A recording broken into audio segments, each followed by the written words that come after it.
that kid, that was 1 in a million.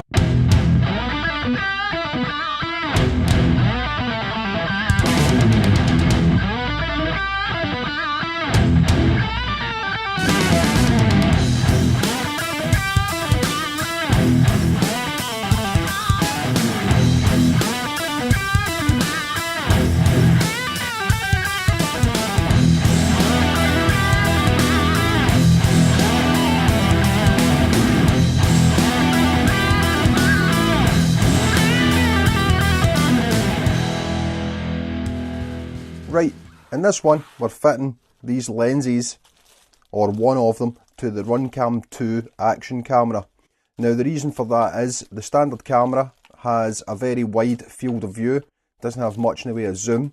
The helmet camera is going to catch the wider field of view, so this one is going to be mounted on the front of the gun to give it a more zoomed in shot, so we can actually see the targets that I'm aiming at when I'm playing airsoft. Now I've got 3 lenses to choose from. I've got a 12mm, I've got a 16mm and a 25mm, and these were all bought very inexpensively off eBay. I think they averaged between £2 to £5 a piece. One thing we're going to be doing here is we're going to be fitting these little doodads. These are IR filters. These lenses don't come with IR filters, they filter out the infrared light, and if you don't have them on, the colours on the camera, on the footage, comes over very magenta and washed out, and that's because really you don't want the infrared light in there, you want visible spectrum light. So these boys filter the infrared out, and we'll have to bond those on to the back of the lens. It doesn't really matter so much where they go, as long as they go between the lens and the sensor. So here we go, first one out, the 12mm. That will give the least zoom of the 3 that I've got. Next, the 16mm.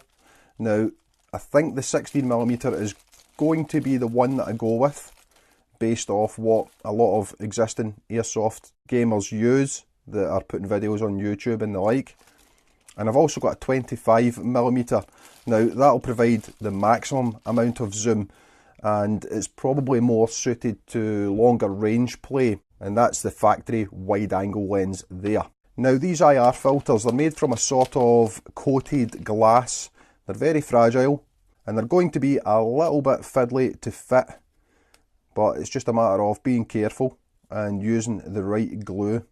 Now I'll be using an epoxy type glue to put these on, just a couple of dots, it won't need much. You might be tempted to use super glue, and I would advise against that. Super glue can often cause a sort of hazing effect on transparent surfaces, so we'll stay away from that. Like I say, we'll use a little bit of epoxy.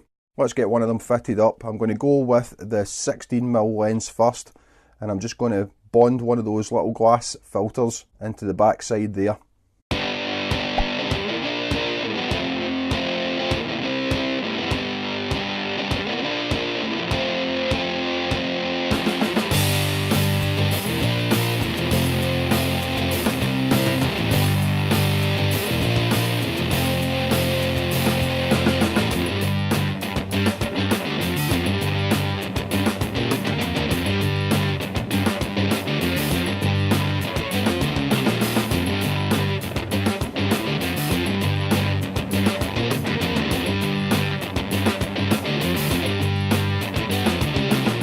So this is the sensor, and this is a 16mm lens that I'm probably going to run with to start with.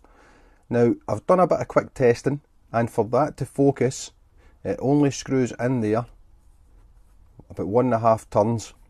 It's not enough, it's not a secure enough grip, and it actually does move a little bit. You could put a lock nut down on there, that would tighten it up a little bit, but ideally we would want more thread. So what I intend to do, and this will be a shock horror moment, is Dremel this back. I'll obviously stuff that tight with rag first, because we don't want anything getting on the sensor. We can't take the sensor off, it's bonded on.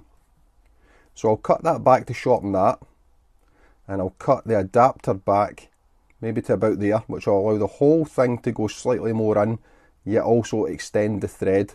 The 12mm lens is more or less the same, it doesn't thread in far enough at all, and the 25mm lens, which I probably won't use much to start with, but it'd be good if I start doing some sniping or some DMR type shooting. It doesn't even thread in at all. It reaches optimum focus around about there. So if I want to have the flexibility of using these various lenses, I do need to extend that thread. As luck would have it, if I just use the adapter as it is, it then doesn't let the lenses go in far enough. They are right in the sort of dead spot in between, so that's why I'm going to cut it down. If it doesn't work and I completely ruin the sensor, it isn't actually a problem. That's why I went with the RunCam2, because everything is modular. You can buy all these parts relatively inexpensively individually from their online store. So that's partly why I chose the camera, because of the modular design. I think it was born out of the drone scene, and it really makes it easier if you ever actually need to replace a part. Wish me luck.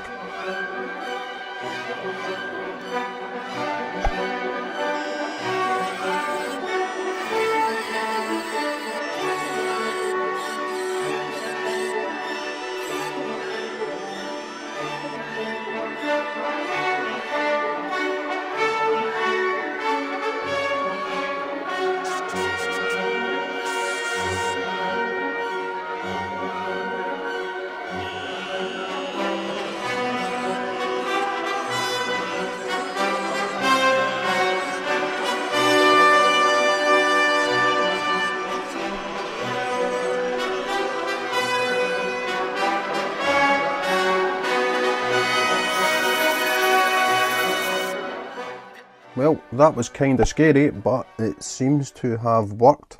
Because the threads have been cut, they're just a little bit awkward to get started. You've got to be careful not to cross thread it, but they do thread together well.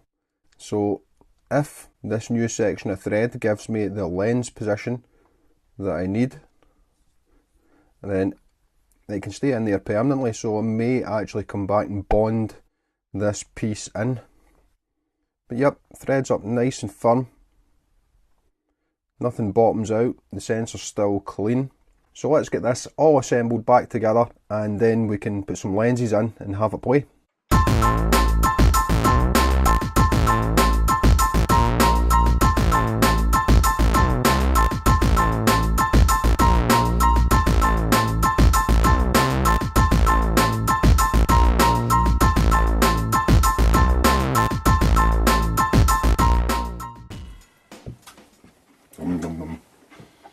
Oh yes. Eating the missus shortbread. She's going to kick my balls. So we've got the RunCam2 modified. It takes the new lenses perfect. To focus them up, the camera comes with a Wi-Fi app. You can use an Android tablet or phone. I think you might be able to use Apple as well. And it syncs with the camera and displays the image in approximately real time, and you can adjust the focus by rotating the lenses in and out of the casing. Now the lenses are still a little bit loose in the new thread that we've created, but at least there is a lot of thread, so we can use some PTFE tape, or you could use thread lock if you like, and that'll keep them in there nice and snug. So the standard lens is wide angle, as you'd have seen in the clip at the start of this shot. It has no zoom, so you can't see anything too far away. It's more meant for catching a wide action scene, and that is because it's an action camera. So that's perfect for the helmet camera, and we'll keep using that. The 16mm lens gives a good bit of zoom. It's going to be good for catching action at the short to medium range. And you know, I said a couple of times I was going to be using the 16mm lens, and I don't know, I might actually go with the 25. It gives the most amount of zoom out of the lenses that I've got, and you know, I think it's going to be the one to go for. That clip at the start where there was an enemy just through that doorway quite far down, you could only see half of his head, and on the action camera you couldn't really see him at all. And I'm thinking with the 25mm lens you would have really caught the action there, even seeing the BBs flying in. So yeah, we'll maybe go with that. I need to get the whole setup down to my local site for a game, have a little play, take some footage and see where we're at. Coming back to the sensor, we did pick up a couple bits of dust. I was expecting that. This is for catching airsoft action, it's not for taking David Bailey-esque shots, so it's not a problem. I do however have some professional cleaning swabs coming, because I'm going to be taking the lenses off and on quite a lot while I play, and there's bound to be dust gets in there. So although that was quite a crude and simple way of getting this working, it did work. It comes back to that old saying, if it's dumb and it works, it ain't dumb. But anyway, that's me got 2 cameras ready for recording some airsoft gameplay footage. I'll hopefully get that up quite soon. We can see how these work. But if this has been useful to you, you know, do all that usual stuff, like and subscribe, be really appreciated. And until next time, take it easy and I'll catch you in the next one.